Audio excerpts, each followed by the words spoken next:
Indiana Jones and the Kingdom of the Crystal Skull. It's a good movie. Yeah, I enjoyed it. It's probably the most hyped franchise I can think of besides Star Wars, and it's been 19 years since the last Indiana Jones flick, so naturally there's a lot of hype, and I think that's the problem with this movie. If you're expecting it to blow you away the same way that the first three did back in the 80s, then you're going to be disappointed. If you're in the mood to just be entertained, then you'll be entertained.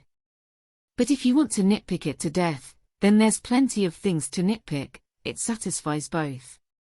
You can love it or just love to hate it. It works both ways. A lot of people have complained about the use of CGI. Now believe me, I'll be the first to say that I hate CGI. I think it's a great tool, but way too often it's abused. It's a synthetic alternative to genuine organic special effects, and it's a lazy way out. But this particular movie doesn't have any more CG than most other movies today, so this one didn't really bother me. Most of the time the CG was used pretty fair. I can't see any other way they could have had a bunch of ants crawling into someone's mouth. The alien, on the other, well, it wasn't on screen for very long, but if you look back at something like E.T., then you'll just ask yourself why.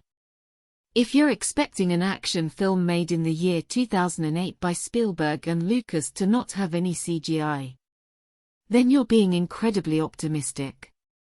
There's also been a lot of complaints about the movie being silly.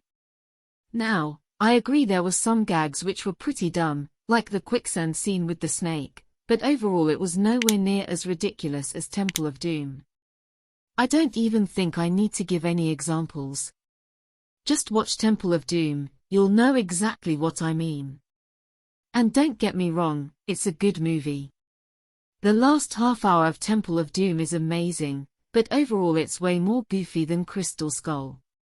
You have to remember, the Indiana Jones series was based off the adventure serials of the 1930s and 40s. It's just a glorified B-movie. A bunch of action scenes just strung together with a historical backdrop. If you take it too seriously, then you're missing the whole point. Of course, there were minor things that bothered me. After he meets Mutt Williams, the plot becomes heavy and it starts to drag. The triple agent ordeal was absurd, and at the beginning.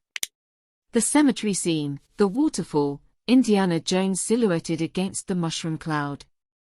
These are all images that are still lingering in my mind as I tell you about this. It almost looks too perfect. It's a fun movie. It reminds you of the reasons why the action genre exists, to throw reality out the window, just sit back and enjoy. It's not as good as Raiders of the Lost Ark or Last Crusade, but I think it's better than Temple of Doom. But that's only for the quality of the movie itself, not for the nostalgia factor. And that's what Crystal Skull cannot deliver. It was a treat to see a new Indiana Jones movie on the big screen, but it's never going to have the same impact as the trilogy. So I give it 3 stars out of 5. It was good, so let's finish the video here and see you in other video. Bye.